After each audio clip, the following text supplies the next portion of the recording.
And welcome back our channel. चले एसेছি সন্ধ্যেবেলায় ঠিক ডেইলি ব্লগের সাথে নয়, আজকে একটু তোমাদের সাথে একটা হেল্পফুল ভিডিও হোক বা কোনো টিপস হোক সেই সংক্রান্ত কোনো ভিডিও নিয়ে।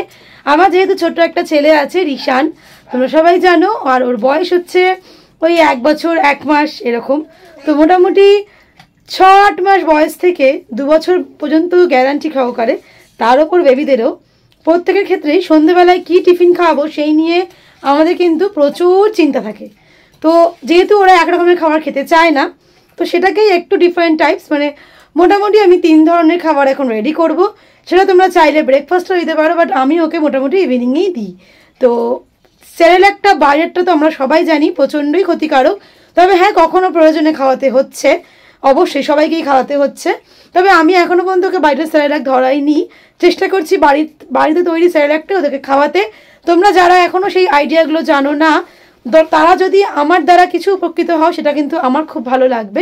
তাই আমি তোমাদের সঙ্গে আজকে সেই সংক্রান্ত ভিডিও শেয়ার করতে চলেছি, তাই প্লিজ কেউ স্কিপ না করে পুরোটা দেখো। দেখো সব রকমের কিন্তু সাজিয়ে নিয়েছি। রয়েছে মাখনা, যেটা আমরা জানি খুব একটা প্রয়োজনীয় খাবার বা খুব কি বলবো একটা হেলদি খাবার বলতে পারো, সাথে টেস্টিও। এখানে রয়েছে ওটস আর ছিল সুজি। তো সব কিছুকে যদি একটু রেডি করে রাখা যায় তাহলে কিন্তু আমাদের যখন আমরা ওদের খাওয়াই তার আগে বানানোটা অনেক সোজা হয়ে যায়। আর মুড়িও নিয়ে নিয়েছি, দেখো একটা বাটিতে নিয়ে নিয়েছি পুরো 1 বাটি মেপে মাখনা। তো মাখনাটা প্রথমে যদি তুমি দেখো একটু ওরা মানে ভেঙে যায় না বা গুঁড়ানোটা চাপের।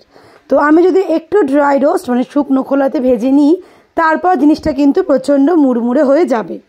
দেখতেই পাচ্ছ আমি কিছুতেই ভাঙতে পারলাম না। তো তার জন্যই কিন্তু, আর হ্যাঁ মাখনার দাম আমরা সবাই জানি, কিন্তু যেহেতু একটু হালকা হয় তুমি 250 করে তোমরা কিনে আনতেই পারো। এর সাথে মুড়ির সেরেলাক কিন্তু খুব ভালো, মানে এটা ডাক্তারও সাজেস্ট করে যে আমাদের সন্ধেবেলায় বা সকালবেলাতে তোমরা কিন্তু এই সেরেলাকটা ওদের খাওয়াতেই পারো।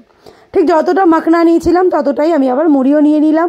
এবার মুড়িটাকেও ওরকম শুকনো খোলাতে হালকা করে ভেজে নেব, নিয়ে তারপর কিন্তু ওই দুটোকে একসাথে আমাকে গুঁড়ো করে কোনো একটা কন্টেনারে রেখে দিতে হবে।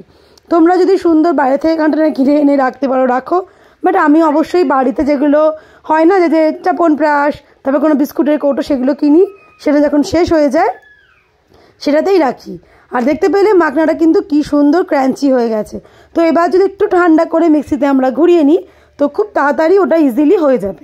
তোমার 1 সপ্তাহের জন্য মোটামুটি কিন্তু এই সেরেলাকটা রেডি হয়ে থাকবে। এবং তুমি যখন ইচ্ছা কিন্তু এর সাথে ড্রাই ফ্রুটস পাউডার মিশিয়ে দুধের সাথে একটা হেলদি সন্ধ্যে টিফিন হোক বা সকালের ব্রেকফাস্ট হোক, সকালের ব্রেকফাস্ট না মানে ব্রেকফাস্ট হোক, সেটা তোমরা খাওয়াতেই পারো। নেক্সট ওটা তো গেল 1 নম্বর। এবার হলো 2 নম্বর, এটা হচ্ছে ওটস। তো ওটসটাকেও আমি শুকনো খোলাতে কিছুক্ষণ ধরে একটু মিডিয়াম স্টিমে করে, অবশ্যই হাই ফ্লেমে যদি করতে যাও পুড়ে যাবে, তো তার জন্যই মিডিয়াম স্টিমে করে আমি হালকা করে ভেজে নিচ্ছি।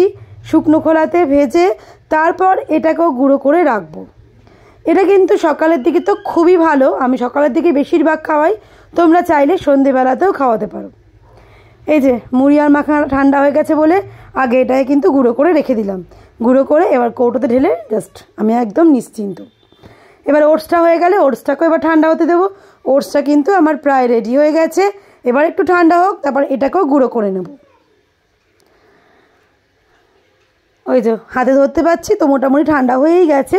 এবার আমি এটাকে গুঁড়ো করে নিচ্ছি।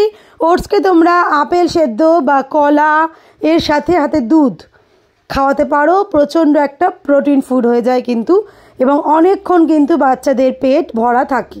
আমি নিজে ছেলেকে খাইয়ে নিজে প্রমাণ পেয়েছি বলে তোমাদের সঙ্গে শেয়ার করতে পারছি। আর রইল সুজি 3 নম্বর। আমরা যেখানেই যাই না কেন দেখবে বাড়ির থেকে অনেক সময় সুজিটা সন্ধ্যেবেলা যদি কোথাও ঘুরতে যাই বানিয়ে নিয়ে গেলে কোথাও গিয়ে খাওয়ানোটা খুব একটা চাপের হয় না। তাই আমি ভাবলাম যে সুজিটা প্যাকেট ধরেই দেখো যতটা ছিল আমি পুরোটাই কড়াইতে ঢেলে দিলাম। এটাকে একটু হালকা করে ভেজে নেব যাতে পরে যখন আমি ওদের সুজি করে খাওয়াবো বেশিক্ষণ সময় না লাগে, কারণ আমরা এখন সবাই সত্যি অনেক কিছু ব্যস্ত, অনেক কিছু কাজ থাকে। তো আমি ওই সকালে সুজি করে সন্ধ্যেবেলা খাওয়ানোর পক্ষপাতী নই। আমি একটু যখন খাওয়াই তার একটু আগেই বানিয়ে নিয়ে খাইয়ে দিই, তাহলে হালকা একটা গরম থাকে যেটা ওরা খেতে খুব ভালোবাসে। কারণ আমি কেন বেকার অনেক আগে বানাবো, তার থেকে এই শুকনো খোলায় যদি সুজিটাকে ভেজে রেখে দিই আর বানানোর সময় বাটার দিয়ে বা ঘি দিয়ে একটুখানি কড়াইতে নেড়েই দুধ ঢেলে দিলেই কিন্তু আমাদের রেডি হয়ে যায় সুজি। আর কি লাগে, তাই না?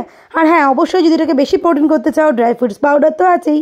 তোমরা যারা জানো না এখনও ড্রাই ফ্রুটস পাউডার কী করে তৈরি করে, তারা আমায় কমেন্টস করো, আমি কিন্তু তাহলে তোমাদের সঙ্গে আর একবার শেয়ার করে দেবো। আর এই যে আমার ছেলে রিশান, দেখতেই পাচ্ছ দুষ্টুমিতে তো নাম্বার 1। তো এই দুষ্টুমিটা কি এমনি এমনি হবে বলো তো? সেরকমভাবে তো ওকে প্রোটিন খাওয়াতেও হবে, কারণ যদি প্রোটিনটা আমি ওকে না দিই তাহলে তো ও সেই জোরটাই পাবে না। তাই জন্যই হচ্ছে এই ব্যবস্থা, বাইরের খাবারটা যতটা এড়িয়ে রাখা যায় আর কি। জানি একটু বড় হলে তো বাইরের খাবার হয়তো দিতেই হবে, কিন্তু যতদিন না বোঝে নিজেরা কেন যাচ্ছে বাইরের খাবার খাওয়াবো। তাই এই যে রেডি করে ফেললাম 1 সপ্তাহের খাবার। আমি এখন নিশ্চিন্ত, যখন যেটা ইচ্ছে তখন সেটা সকালে বা সন্ধ্যেতে অনায়াসকে বানিয়ে খাইয়ে দিতে পারবো। সাথে আপেল, কলা, ড্রাই ফ্রুটস পাউডার আমার রয়েইছে। আর এখন আমি একটা গুড়ও আনছি, সেই গুড়টাও খাওয়াই। তো চলো আজকের মতন এটুকুই। এরপর যদি আরও কিছু তোমাদের মনে হয় যে শেয়ার করা, মানে তোমরা জানতে চাইছো, প্লিজ কমেন্ট সেকশানে জানিও। আর লাইক, শেয়ার, সাবস্ক্রাইব করতে কেউ ভুলো না। আর এগুলো প্লিজ বাড়িতে খাইয়ে দেখো, তারপর তোমরা আমাকে কমেন্টস করো।